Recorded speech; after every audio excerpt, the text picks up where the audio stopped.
Hi everyone, Kessel Sleemy here, the mortgage broker and property investor. Excited to have another podcast show. We've got Scott Bremner on today from Verdala. He's an estate agent. He's based in Dundee. Scott, welcome on. Hi, Kessler. Thanks very much for having me on. Really appreciated. No, I think it's going to be exciting. Scott, we've been following you for quite a while now on the socials. Really excited to kind of get you on, get this perspective of an estate agent as well as a property investor. Sometimes it's, we're not quite sure what you guys are thinking, so it'll be great to kind of pick your brain today. Yeah, the good, the bad, and the ugly. Absolutely. Yeah, exactly. Yeah, no, I'm looking forward to having a chat. Good. Maybe to kind of start off with, Scott, it'd be good for the listeners to kind of get a bit of a background on yourself. Yeah, absolutely. So I suppose going back in my career, I went to university in Dundee here in Scotland, and my father is an estate agent, which is always quite helpful. So he's based across on the west coast of Scotland, a place called Largs, a nice little seaside town. So Dad was always in the estate agency world. I did my sixth form period of time at his office, doing a bit of work experience there. Went to uni, did business studies at uni, came out, and to be honest, I wasn't really quite sure what I wanted to do, and estate agency was probably the easy option given Dad was in that world. So started with Dad's company for a few years. Things went well there, and then moved to a big independent Clyde property across in Glasgow, in Clarkston. Spent some time in Clarkston doing some sales, and then ended up in lettings in the centre of the country for a few years at Clyde's Falkirk and Stirling offices, which was great. Absolutely loved my time doing that, and then eventually wanted to try and migrate back to Dundee here, where I ended up working for one of the solicitor firms. So that's probably over the course of about 8 years or so. And I was there for 4 or so years before then making the move to start Verdala myself. So yeah, I've been pretty much in a estate agency for most of my whole working career. I don't know anything different, to be honest. So I say that might be a very good thing or a very, very bad thing. But it's been a good run of things. I've enjoyed it so far. But yeah, estate agency has always been kind of in the blood. So that's kind of how at least I got to where I am right at this moment in time. Okay. Yeah, nice. How was it working for your dad? Yeah, it was. I would say it was good. I think he would probably say it wasn't. It wasn't good. Sure. The company that Dad works for is one of the directors at Quorum. It was a really great brunch. So I started off doing sort of just general administration tasks in his office, and then ended up moving. I got onto their sort of apprentice scheme, which was based out in Newton Mearns, the nice suburb out the south of Glasgow. So that was really my hub. So as much as I started working with Dad, it was pretty quickly moved into another office. So thankfully, I was able to take his advice, but not be stuck under his feet. Yeah. But yeah, no, it was good. It was a nice shoe in. You know, it's difficult getting into this world, so it was a good opportunity to get into it. Nice. And then you said your previous job you were working for a corporate estate agency. What made you think about starting up Verdala then from there?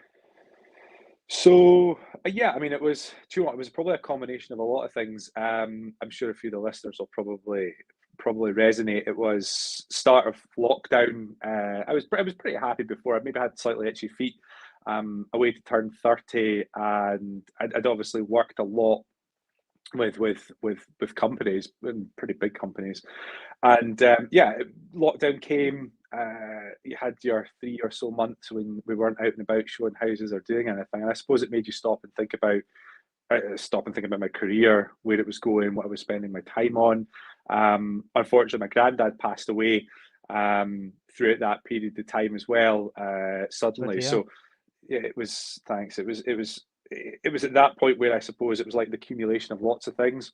Amber, my partner, she'd luckily had a promotion at her work, so we had quite a good household income at that point. And yeah, I was getting itchy feet, and yeah, you stop, and I think lockdown makes you think about really, like, you know, what you're actually doing.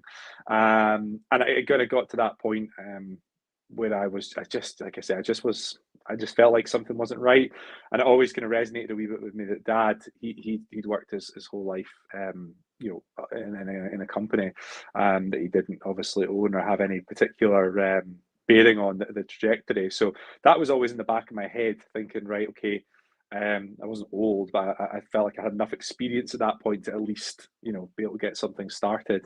But granddad passing, I suppose that was probably the kick up behind to get us going. And then, yeah, we were just lucky that we live a relatively modest life, so our overheads, our bills, stuff like that weren't too high. Yeah. So I guess that's always the hardest part of going self-employed is you're always worried about paying the bills. So we had that little bit of a safety net there.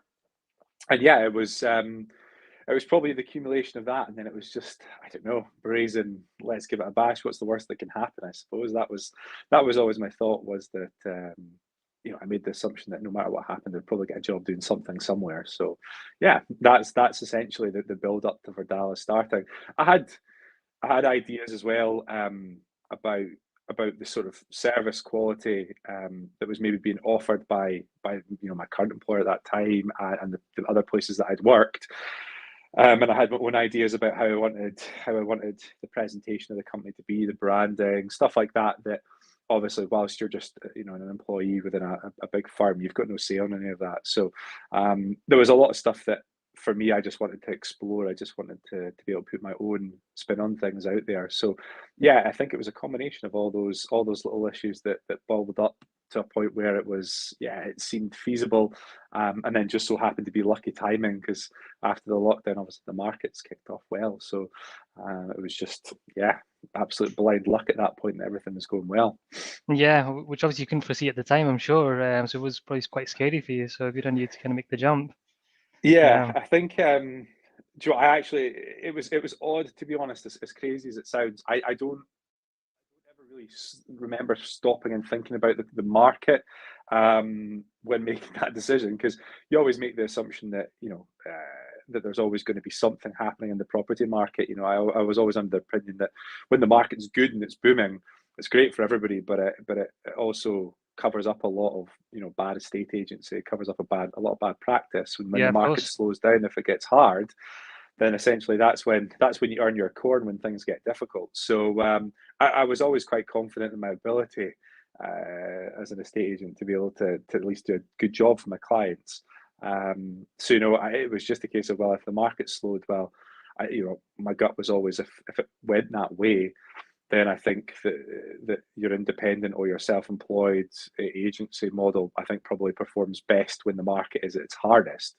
And when things are booming, that's obviously when it gets a little bit easier. So yeah, that was the rough thinking behind it. But I'd love to say it was anything more complicated than just probably a bit of uneasiness and a bit of blind faith, self-confidence, and you go from there. No, good on you though. It's good. And then did you see a niche in the market for Verdala then? Yeah, I think when I'd been lucky to work in some really good estate agencies in the west coast of Scotland. I think it's interesting, the divide between sort of east and west, and even up towards the north. My brother's up there; he's a surveyor. I think the quality of estate agency across in the west, if we've got listeners across there, I think is really good. I think you've got some really, really good agents across there. The market's hard. There's obviously a lot of competition, so that's where I kind of cut my teeth across there. Yeah. And then again, the Central Belt, actually, to be honest, is it's you need to be on your game. I always felt that the east coast of Scotland was maybe about 20 years behind the rest of the country, especially when it came to estate agencies. So, I'd always had a feeling that, at least in Dundee, the surrounding areas, that that something that was a bit more modern, a bit more contemporary, and an actual estate agency based business had a place. It worked in Newton Mearns, works in Bearsden, worked in Falkirk. I couldn't see any reason why it wouldn't work in Dundee, especially given what was happening here, with all the investment and development. So yeah, I always had a feeling that a brand that was approachable, that was always my core to it, was something that was approachable, that was nice, that looked good, but was accessible for everybody. Was there was a place for it.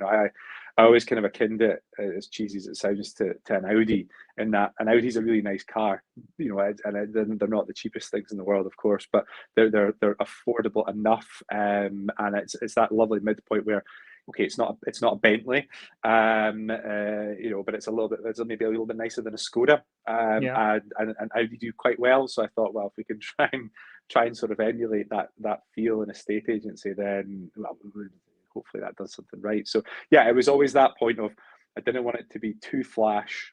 I didn't want it to be too elitist, but also something that the quality was there and that we weren't just stacking properties high, because that was never my ethos. Yeah. So yeah, that was always the goal, was to try and get that happy medium of quality and service, and then obviously pricing and all that sort of stuff from there too. Fair enough, yeah. For anybody listening just now that isn't kind of aware of Scott or Verdala, definitely kind of check them out on the socials, because I think that really kind of shines through all the visuals that you guys do, drone footage, photography, videography, stuff like that. It's all on point, which we'll kind of touch on in a second. But one of the things that you kind of brought up there was, like obviously you are a state agent, your sole focus is a state agency, and it works quite well, like you said, on the West Coast. But here on the East Coast, we have kind of all over Scotland actually, we do, and not really in England. We have solicitors selling, properties online as well. So what's the difference between using, say, a solicitor that sells properties online versus an estate agency, and obviously the different platforms that are involved there as well? Yeah, I think I'll try to keep my claws away. No, do you know what? I genuinely think everybody's got their own niche, their own I guess sales pitch to things. My gut as a gift that I've got a state agency in my blood was always the fact of you'd employ a plumber to do your plumbing, you employ a sparky to do your electrical work, and I'm sure probably most sparkies are pretty decent plumbers, and there's probably plumbers who are quite decent at wiring up stuff. But I was always under the impression that, especially in a transaction that's as complicated as moving house or buying property, that focus is really important. So from an estate agency perspective, my take on it, I guess, is slightly biased, but is that when it's your main business, it's your main source of income, it's your main it's your bread and butter, is how well you advertise, sell, and deal with your clients. If that part of your business doesn't work, then you're knackered. I mean, you don't have a business at that point as an estate agent if you can't get that right. I always feel, rightly or wrongly, that in a legal setting, lawyers are so diversified now that they can essentially make money from lots and lots of different places.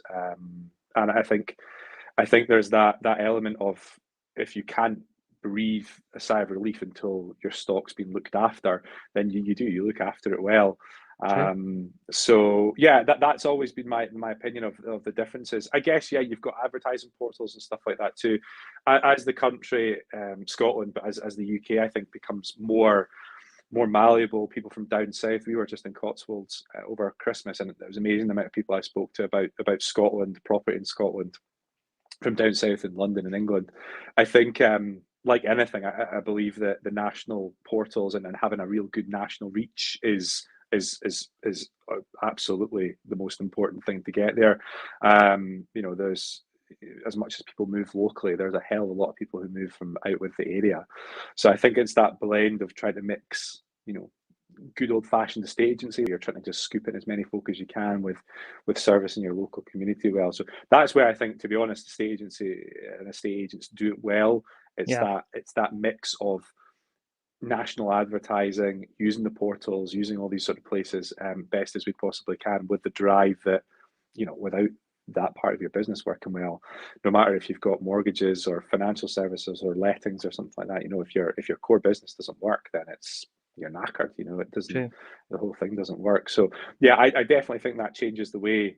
It definitely changes your mind when you go into the office in the morning about what you're going to do, for sure. Yeah, well, that's a really good shout, actually. Yeah, I didn't even think of that myself. Absolutely, the motivation's there, then, isn't it? So yeah, absolutely. Absolutely, and actually, I'm a strong believer as well that, do you know what, I'm really good at some stuff and terrible at others, and I'll put my hands up to that. But in business, I've always been under the impression that, I do my job really well, and trust guys like you, I suppose, with mortgages and financial advice. You know that side of things really, really well. So I'd much rather have a client deal with people who are really in knowledge about their field, and then at that point, you get all the right answers.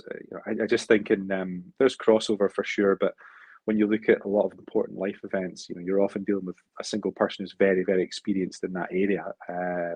So that's always the way I've just worked on it. Yeah, nice, good. I want to speak to you about sort of market trends as well. I'm no expert when it comes to estate agency, but I've kind of following the market now. Being a property investor, I saw in the last few years a lot of online estate agencies kind of pop up and became really popular, like Purple Bricks and stuff like that. And Yeah, absolutely.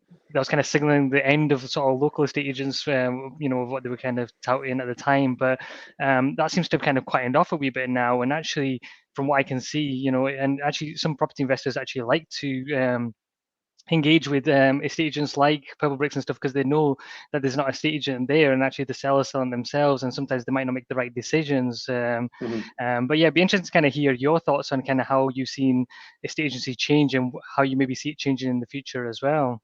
Yeah, I think right on for your investors and stuff out there. You're absolutely spot on. The some of the online agencies, I'm sure, are a good target for people, especially if you can join the dots up, look at names on home reports, find the odd executory and things like that. That's if I was in the world of investing, that's the first place that I'd be going, where Yeah, well, somebody's not just getting add it. to that quickly, Scott. So I was kind of give you a little tip there. So I do know a lot of investors that kind of use these platforms because they can put the offers directly into the seller, Mm, and obviously the seller gets kind of the final answer on that. And sometimes might not have advice from other people on whether that's the best offer that they should accept. So sometimes people are accepting offers that are maybe lower than they should really be accepted on that property. But sorry to yeah. interrupt you there. No, it's all right. It's totally valid. Definitely a good place to start. And it's so easy to do that. Probably too easy. But yeah, I mean the online thing. I think it's super valid. It's hard because I think at the core of that, I think there's a lot of merit. Obviously, the Purple Bricks of the world have really changed how estate agency is viewed and how people, I think, interact with estate agents, probably across the world for all intents and purposes. I think there still is an element of, I think it's a lot of money, buying and selling property. It's just a lot of cash. So I think there is a part of it that people just like to see something that's material. I think that's as obvious as it is. I think it's just nice to have that. I think the other part of it as well, unfortunately, is that I think that fixed sort of fee pay up front model, I just it works for some people, but I think for the majority of people, they'll start to see. I think people see through that. I mean, I'm quite open with my clients about how we earn our living and how our fees are generated, and why we do 7 o'clock viewings is so we get houses sold so that we get paid at the end of the day. That kind of keeps you honest. So Yeah. I think for a lot of people, that's what happens. You start to see that. The other part of it as well, which is I'm sure we'll come on to it here, and I think it's valid in any business space, is the online agencies rely on volume. They rely on scale and doing it on a massive scale. With massive scale comes massive logistical problems. You got staffing issues and all that sort of stuff. So you rely. And I'm a small business and I've got a great team around me, but I don't even know how you would manage 150, 200, 300 people all to be doing the same thing that are on the same ethos. Impossible, I would assume. So, I think the bones of it are there. Actually implementing that sort of strategy is so difficult, and then keeping the consistency there. That's the thing I think with the state agency is consistency. It's treating. It's a small world. Everybody speaks to everybody. So you need to make sure that you treat every single person well, because you don't know that Mary down the shops isn't speaking to her dentist who's speaking to the next person. And I think that's Yeah. probably where your online agents, probably not the agents themselves as a side point, because I think quite a lot of the actual agents working for these places, I know quite a few are actually really good agents, but it's the fallback. It's everything else that comes with it. That's where it gets hard. That's where you rely on a good team, and I think that's probably where they'll fall down. Take fee and stuff like that aside, there'll always be people looking for more expensive fees or higher fees or whatever. But I think at the core of it, that's the major thing, is having a good team that supports you, and that knows the area, knows what they're talking about. It's all well and good having somebody answer the phone, but if they're in Manchester in a call centre and they're asking about a house in Bearsden or any of these sort of places, then if they don't know about the area, then what's the point? That's always my opinion on it. So Yeah. I think they'll be there for a while. I can't see online agencies disappearing. They've pumped enough money into them. So if I was in that place, I'd be trying as hard as I can to make it as good as I can. But I think it's telling that a lot of the big online agencies have had so many changes of directors and sales and all that sort of stuff, so they've changed. They've really changed. But yeah, valid, has its place, maybe not for me. Yeah, that's a good point. Okay, well, so how about some top tips for people when they're selling their properties? What do you maybe see people doing wrong, or what sort of advice would you kind of often give a client when they're bringing a property to you to maybe kind of achieve a better price? Yeah, good question. I think do you know what, there's the basics like cleanliness and decluttering and making sure the place looks good. I think I won't kind of dwell too much on that because I think that's kind of obvious. Everybody gets those bits of advice. One of the things that I've noticed through the course of the last year or two, sort of like, I'm going to say Instagrammable houses, that vibe. I think the world of just like plain white walls everywhere and I guess relatively bland interiors is fine. I always try, if I'm speaking to maybe a developer or an investor or somebody getting their house ready, to maybe inject a little bit of personality, a little bit of flair. Yeah, Honestly, I would probably say that's right now. At least in the markets that I'm dealing with, we're selling, family houses to probably folk who are sort of sub 50, above 30, that sort of age, 30 to 50, 30 to 60, is having something with a little bit of flair, a little bit of personality. yeah, It doesn't mean you have to put crazy wallpapers up, but maybe just being a little bit more bold in the greys and the whites, I think makes a huge difference. yeah, Um, and just, do you know what, I think a lot of people forget about just paying attention to the details, just making sure that if you've got, loose handles, that they're fixed. If you've got a window that doesn't open properly, that's fixed. If you've got, scuffs on your paintwork, that they're painted. Just the basics. I think we can all probably agree that most people will go in and do something to a house at some point, and the plan's always there. But it's just trying to create a nice environment for that person to come into. But I definitely think having a little bit of flair and a little bit of imagination is really helpful when you're selling. And I think that's where, an estate agent should be able to give you some advice. We're here to yeah, obviously talk people through the selling side of things. That's just a process. But I think a lot of good estate agents will be really up to date with current trends in the market. What are the interior design trends? What are people liking? Is it bold? Is it not? What are the styles of furniture people are liking? And if you are then going to spend a little bit of money on your house, it's making sure that you're getting the best bang for buck. And I think that's where different trends will transfer across the different house styles. But that's where I think you need to speak to an estate agent local to you, because I'm sure that what happens here in the East Coast and Dundee's maybe a bit different to what people want in Glasgow or Stirling or Inverness. So yeah, but I would just say, I'd say, be bold. I think it's probably the thing. I think our best successes this year have come from houses that have been a little bit different. They've just okay. been a bit interesting. So that would always be my advice to people: clean, tidy, and be bold. Yeah, nice. I think as typically landlords in particular, we'll just kind of paint the walls white and everything's kind of, boring. But how about if we kind of we've got like a flip project that we want to do?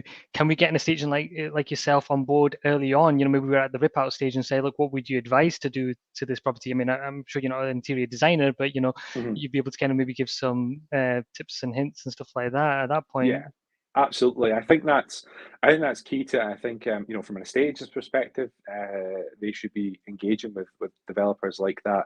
But yeah, absolutely. I think it needs to be a collaborative thing because ultimately the estate agent's going to be at the coal face of dealing with the public, so they're probably going to have a pretty good idea about what people like to see, as much as we all think we know what we want to see. I think a lot of people don't really. So yeah, absolutely. Get your estate agent in as early as you can. Have a chat about things, and yeah, I think that's super important. Absolutely, and they should be able to give you a good feel for exactly what what's going down, what's popular at that point in time. Absolutely. Yeah. Okay, that sounds good. Okay.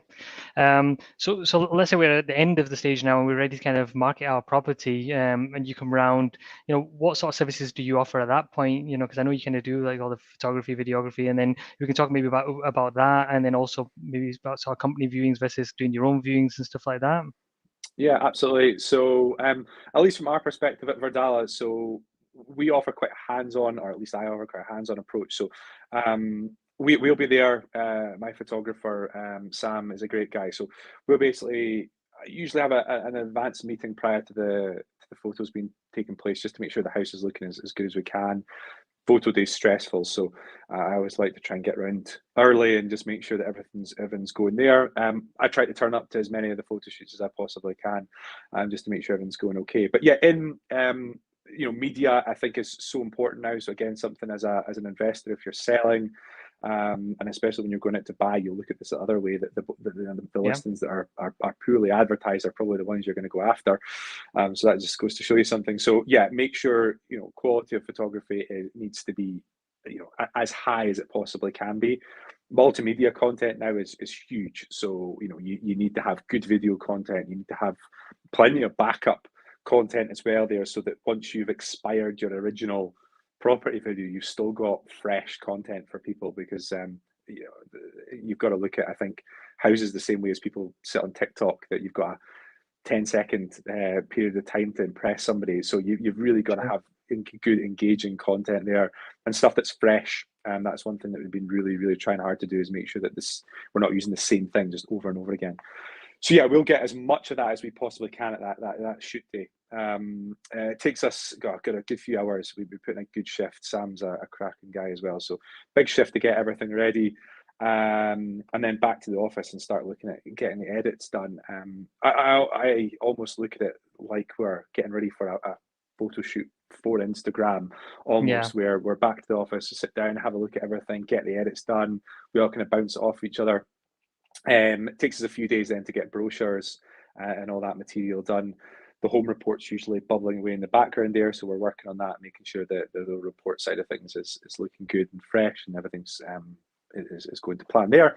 And then at the end of that week, it's essentially ready for launch. We'll have our sort of initial teaser images, and we'll start working through our mailing list just as soon as we get some information, just to build the momentum up for our clients as as we get ready, so we're not sitting idle. That's one thing I'm conscious of. When a client says, right, we're good to go, generally speaking, they want the thing on the market tomorrow. So we try to hit that as best as we can.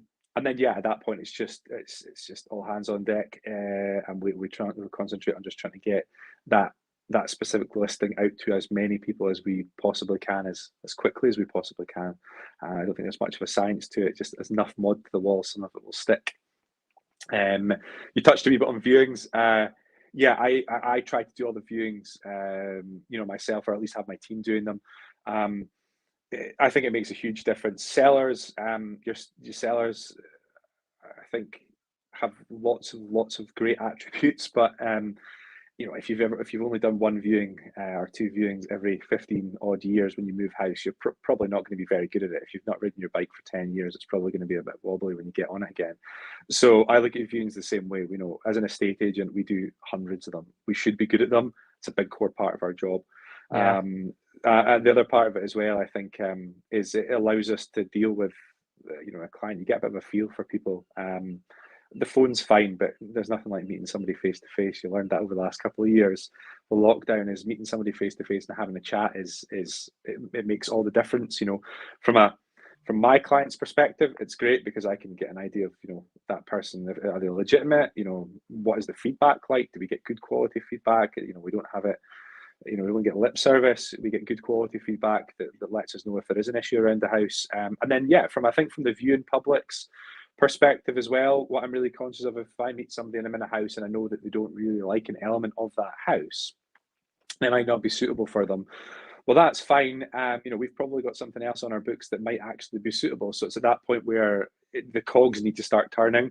And I think that's what makes a really good estate agent, is that element of cross-selling, where you can start to benefit all of your clients by going, right, okay, this house hasn't got a big enough dining kitchen for it, but actually I've got one coming on next week, or I've got one, it's maybe not in the area that you're looking for, but why don't you come out with me and have a look at this one that's up the road?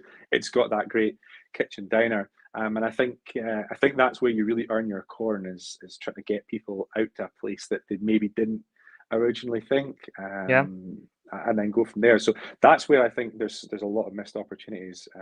I guess as well, a very basic business point of view, when you're an estate agent, your whole world relies on connections. That's it. It just relies on people knowing who you are and asking you about stuff. So if they're not seeing you at viewing, and that's probably the most important part of somebody's journey, is looking at houses, well, it's really difficult to pick up the phone to speak to somebody you've never met. But if you've spoken to them at viewing, I think it's a great barrier breaker. You know, I love it. I love viewings. I genuinely do. They're my favorite part of the job, honestly. Yeah, Which I think nice. a lot of estate will probably hate them. To be fair, I think it's the part that everybody hates, but genuinely, I love it. I love meeting people. So yeah, that's generally how we would work through things until offers and stuff started to come in. Nice. Well, it definitely shines through. It's definitely not a 9 to 5 job, is it, being an estate agent? No, it's not. Yeah, it's not. It's good. You know, it has its perks. You know, I think that, but no, it's not 9 to 5. I don't think it'll ever be that sort of job. You know, Yeah, yeah, you just get used to that. fair enough. You touched on sort of home reports there as well. So, if for those that haven't sold a property in a while, you know, can you kind of explain how it works, and maybe prior to that, sort of you going out and appraising a property?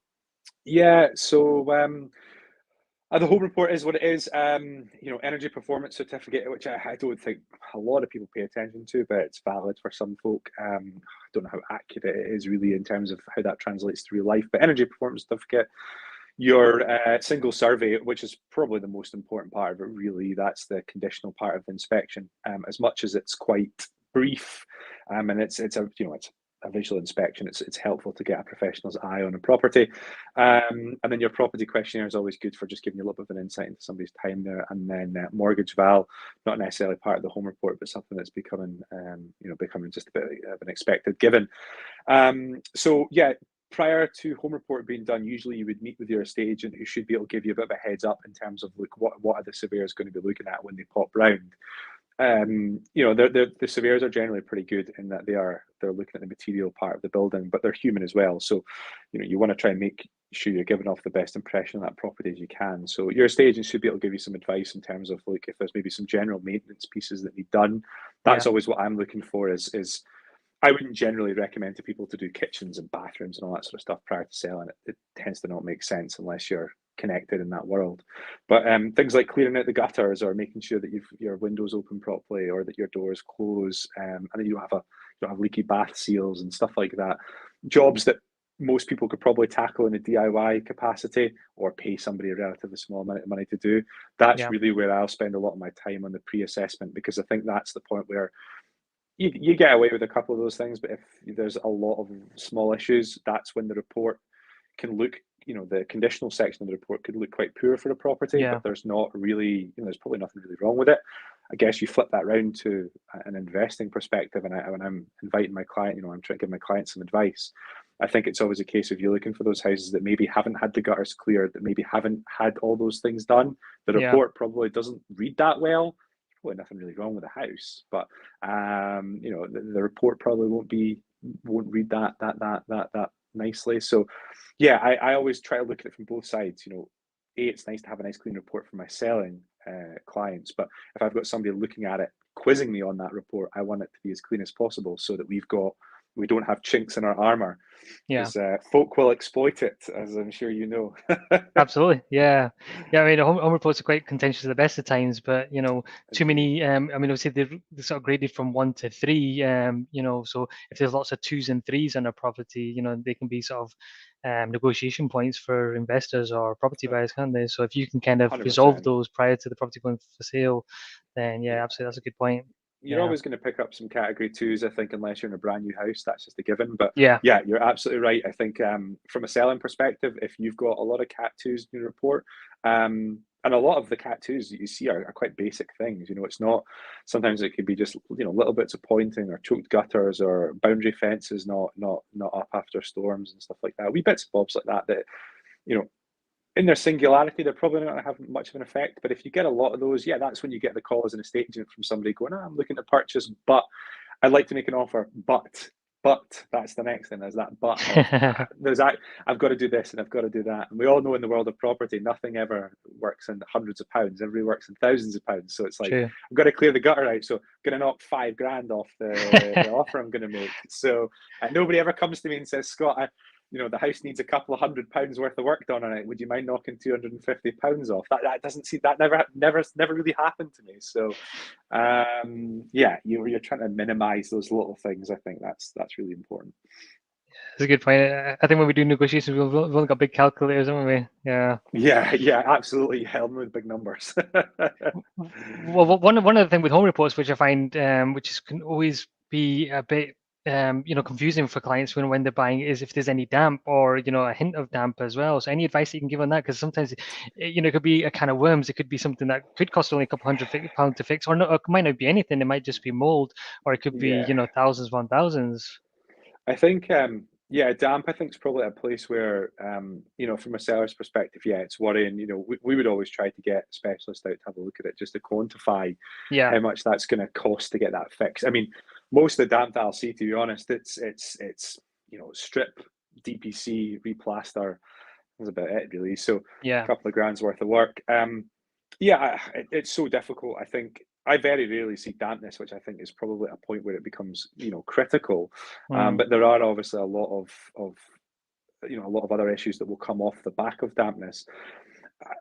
Personally, if I was buying a house, I've probably seen enough houses now that I would buy a house with damp issues, as long as I know I was kind of going into. It's probably, from a purchasing perspective, it's a great negotiating point, isn't it? I mean, really, because it's there are obviously people out there who have their fingers burnt on that sort of stuff. You'll have rotten joists and things like that all of a sudden get really expensive. But I think as long as you're just moderately sensible, get a second opinion from a specialist. It might cost you a couple £100, but if you're really keen, that'll usually quantify what the works are, and most of the time they're pretty achievable. But yeah, damp is. I think we live in a damp country, don't we? There's always going to be damp in houses. I think that's just going to be a given. So yeah, for me, if I had clients asking me about buying a house with damp, it's definitely not and don't touch it with a barge pole. It's just be sensible around it. Quantify it. And then work from there. But like I say, most of the time it's a few grand's worth of repairs, which you can then build into your negotiations. Or as a seller, you get an idea of that, and all you need to do is just be conscious of it. You just adjust your expectations maybe in line with that. True. Yeah, it's not anything that I would usually worry about too much. Fair enough. What I always like as a buyer, and I'm sure it's beneficial for a seller as well, is if they've already had the damp report done, and then they can kind of give you that alongside, the home report, and that put your mind at ease that, actually it might not be as much as you're thinking. So yeah, 100%. I think Woodworm's one that I see all the time. Yeah. I'm conscious this goes out across Scotland. So, having people, again, especially on the West Coast, where it's damp and it's wet and it's warm, it's just prime for woodworm. And Victorian houses, everybody loves a Victorian house, and they're usually full of the stuff. But yeah, 99% of the time, it's a pretty easy fix. But people get really frightened off by it, and the costs to do the repairs are manageable as well. So yeah, absolutely. I think from a seller's perspective, I would always say if you're in an old house and that they've got that sort of stuff, or if it was in your last home report when you purchased, speak to your estate agent, but be proactive with it. It's always helpful. I don't think anybody really expects you to do all the repairs.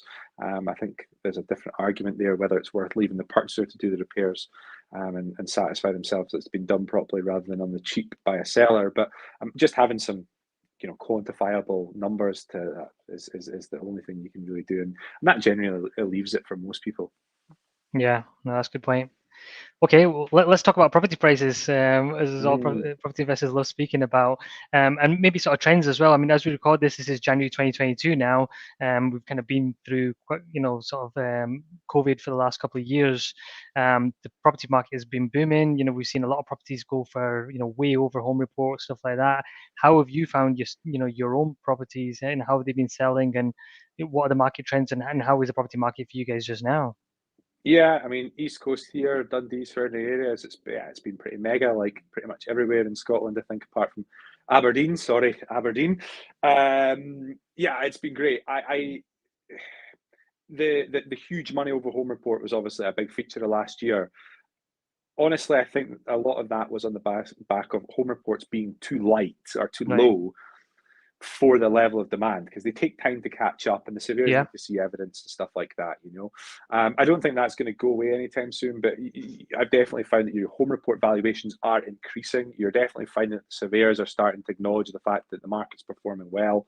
Mm-hmm. So, why restrict people's ability to lend? If somebody wants to pay 50 grand over, and if there's 3 or 4 people, well, ultimately that's the sign of the market willing to pay that for that unit. So yeah, last year was bonkers, absolutely great. I think this year is probably going to be, I think on paper we'll finish this year, and it might be much of the same. I don't think it's going to feel the same. I think if for all of us nerds who like looking at the numbers, I think the numbers will be good at the end of this year. I really do.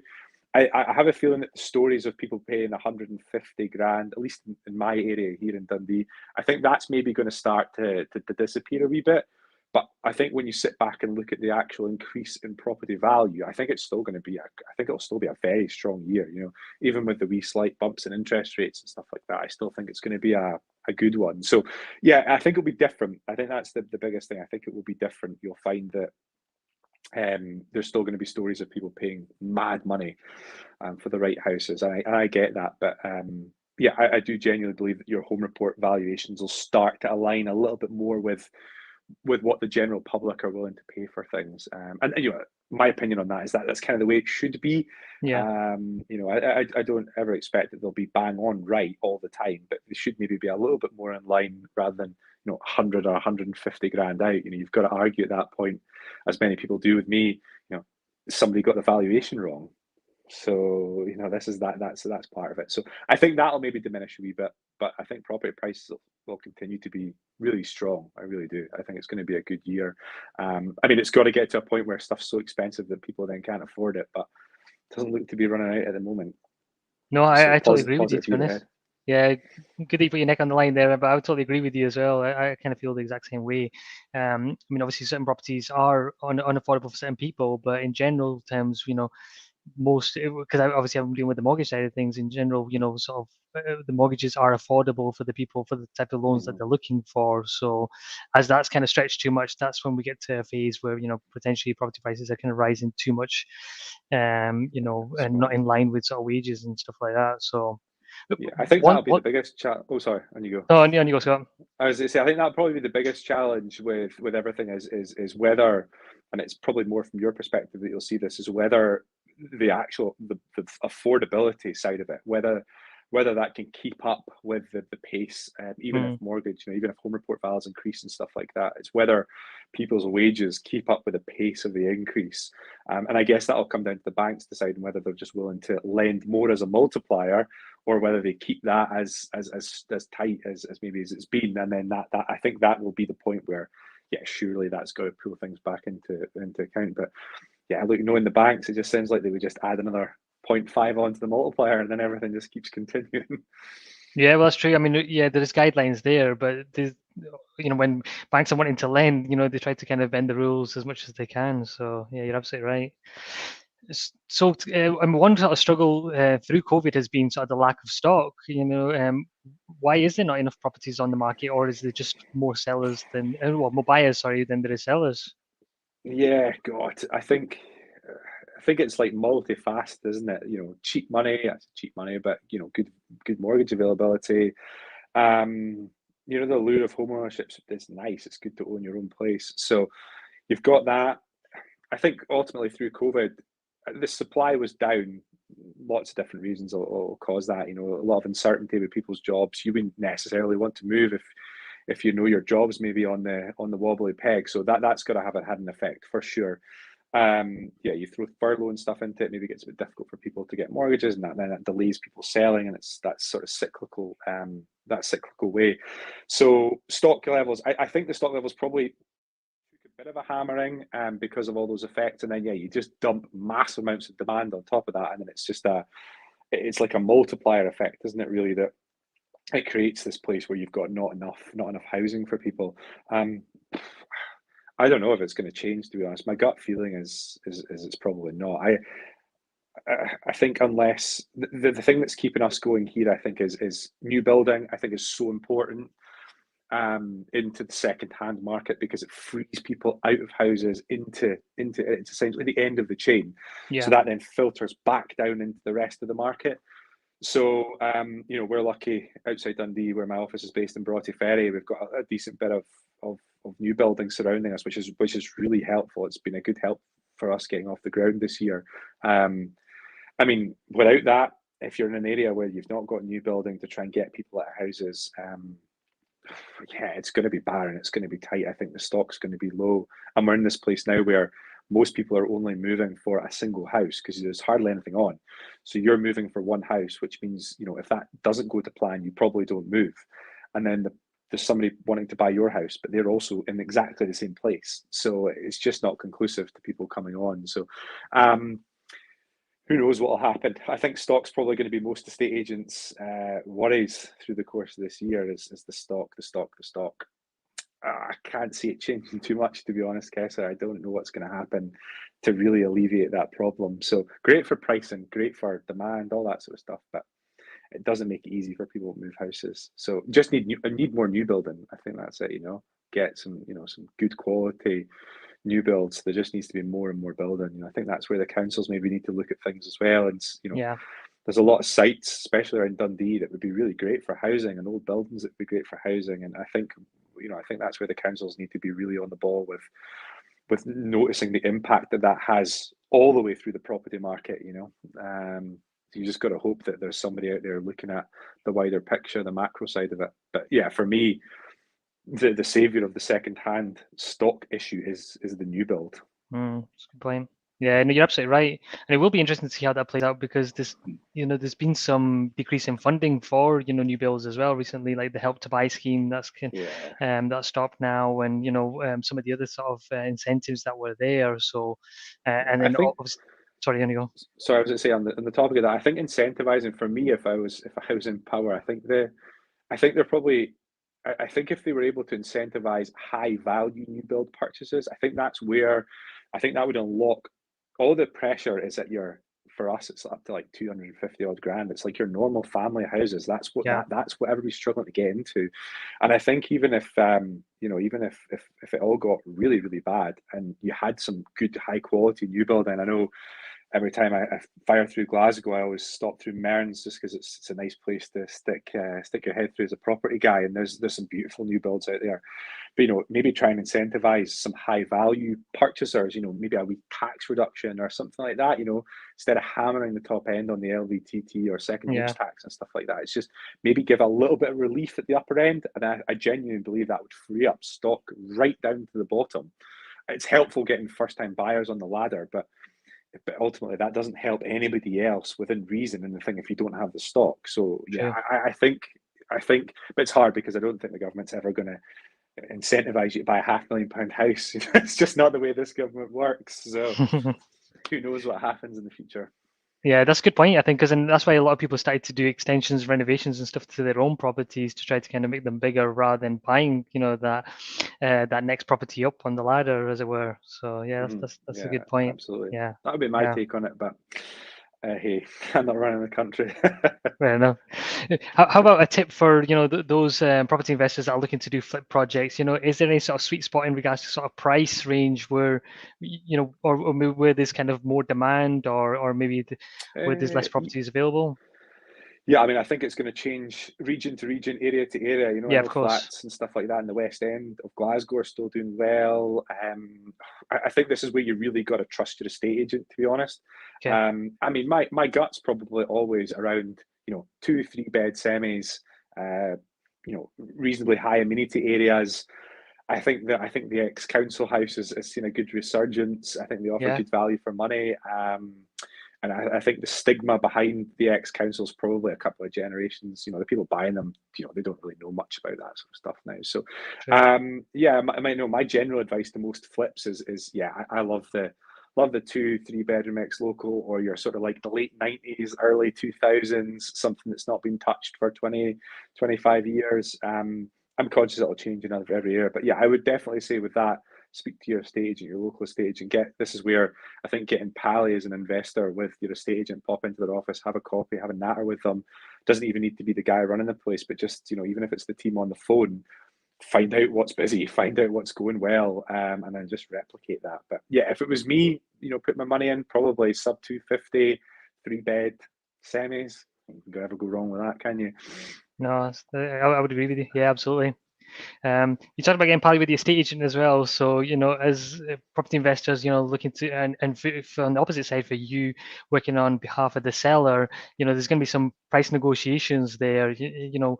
Um, how do you look for like a sort of win-win scenario for your seller, but also to kind of help the buyer to get that deal to come together? Yeah.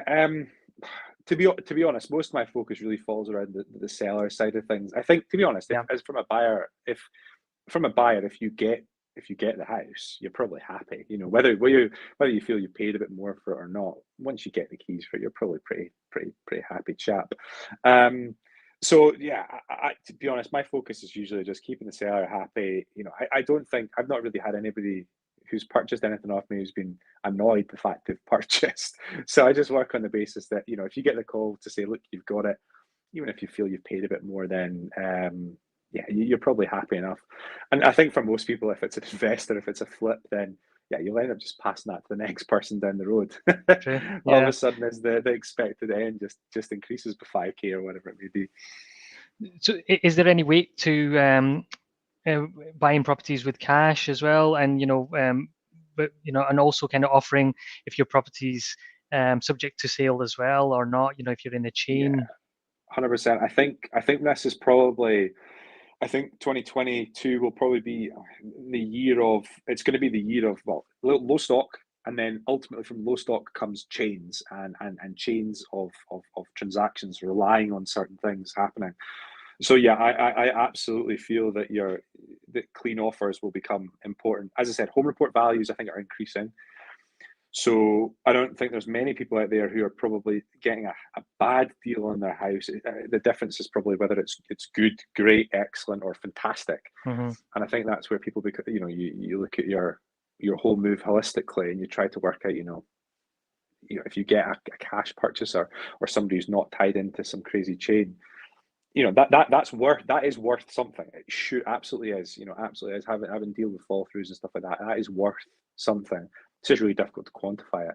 But yeah, I mean, as a purchaser, it's my biggest bit of advice is you try to get yourself as good as you can in terms of your position, get your finances sorted, try and get rid of anything that might impact your dates of entry, whether that means you need to move really quickly or actually ultimately if you need to be a little bit slower.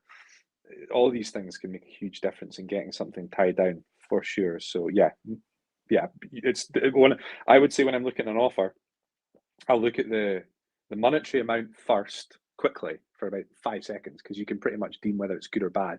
Yeah. It's a quantifiable amount, and then the rest of my time looking at that bit of paper is going to be working out what that person's position is. So, that goes to show, I suppose where the weight of importance is on those two things. The number is yes important, but the position is equally, if not more so important in a market that's as tight of stock as it is now. Yeah, that's a good point. So that could mean for buyers potentially having to sell their house first, maybe even moving into Yeah. rented accommodation and then, having a clean offer from there. Yeah, I think yeah, 100%, rented accommodation in with mum or dad. I think you Airbnbs as probably well. just, yeah, absolutely. I think you just got to do what you've got to do. And I would probably argue that if you had to, rent up for 6 months or Airbnb for 6 months and spend, 3, 4, 5 grand on accommodation, you could probably, if you're a good enough negotiator, you could probably use that to your advantage and try and work that off of the purchase of your next place. So you can.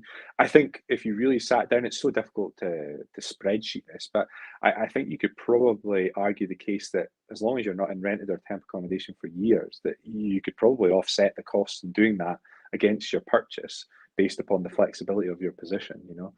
So yeah, 100%. I mean, it's not the option that everybody can do or will want to do. But yeah, it's definitely a very, very good way of getting moved house efficiently for sure. Great, Scott. Thank you. Right, so it's almost been an hour. We've been talking now. So yeah, no, time flies when you're having fun.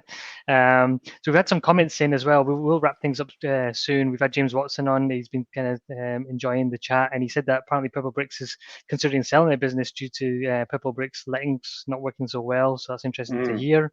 Yeah, I've heard a lot of We've that. got Jim Parker from Five Properties. He's also an estate agent as well. So he's been kind of enjoying the chat today as well. We've got Linda Martin, who's Yeah. also an estate agent as well through in Dunfermline. So she's been listening on as well. So we appreciate kind of you all joining us. And there's also other viewers on here today as well. I'll leave us with one last question. Mike Hannigan's asked, so what's the story name behind Verdala? Because I think it's a great name for the business. Yeah, And who super also came up with simple. it? Yeah, so it's pretty straightforward. So, it's the name of my gran and granddad's house. Oh, really? So simple as that. They named it after the school my mum went to in Malta. So if you ever Google in Verdala, you'll see hopefully us at the top of the rankings, and then the Okay. school in Verdala. So yeah, do you know what? It was an easy domain. You know, nobody else is using it, which is helpful in this world. Yeah, whenever you're thinking about starting up a company, just make sure your domains are clear before you start working on a brand. Yeah, true. And then yeah, the other part it was a bit different. I think that's important, is to have something that's a little bit different because you need to stand out. And then for me, it embodied the basics of the business. You know, I just wanted to treat people like I would treat my gran. So stick her house on the company's name. You know, treat people with respect. Be honest. Try to be friendly. And to care. That was honestly that was the basis of it. It was I wanted something that actually said, look, you know, we care. So I didn't want to have my name above the door because not that I've got any issue with it in general, but I'm you know I am supported by an absolutely fantastic team in the office. You know, Ellie and Amber and Sam, and they all do such a great job. I can't do my job without them. So I always think it's a bit vain having, you know, Scott Bremner properties above the door because it's not, you know, it's not just me. I need their support to do a good job. So yeah, Yeah. that was it. Just really straightforward, and it sounds a bit different. And yeah, I think that was it. It was either going to be that or I can't even remember what other ideas we came up with. They weren't very good. Oh no, but that was good though. I like it. Yeah, and it's easy to say as well. So yeah, Yeah, it's a it's good a bit one. different. So yeah, that was it. And I just wanted that one word. So yeah, super straightforward, but it's hard as hell picking something. Nice one. Right. Okay. Well, that answers your question, Mike. Right, Scott. Okay, we're going to finish up now. It's been really good to listen to you today. Yeah, I've thanks kind very of much, Kessa. You're welcome. I've kind of had quite a lot of things I've learned as well. Some good golden nuggets for me as well. So appreciate that. For those that have been listening to us today, how can they find you and how can they connect with Verdal as well? Yeah, absolutely. So, as you said at the start, probably the best places to kind of really connect with us is on social media. So, just check out Verdala Properties on Instagram and Facebook. If you want to speak to me directly, I'm more than happy. Just drop me an email. So, it's Scott, SCOTT, at Verdala, which is VERDALA.co.uk. But yeah, social media, you can't beat a message on Facebook or Instagram to open up a casual conversation. So, yeah, if anybody wants to speak to me, drop us a message there and I'll have a look at it. Amber, my partner, she runs the social media, so I can't escape Facebook messages. Nice, excellent, Scott. Right, okay, we'll let you go for now, guys. I hope you enjoyed that today as well. We'll be back in a couple of weeks' time with another guest. But Scott, I just want to thank you once again. Thanks, Kessa. I really appreciate it. Thanks so much. All right, guys.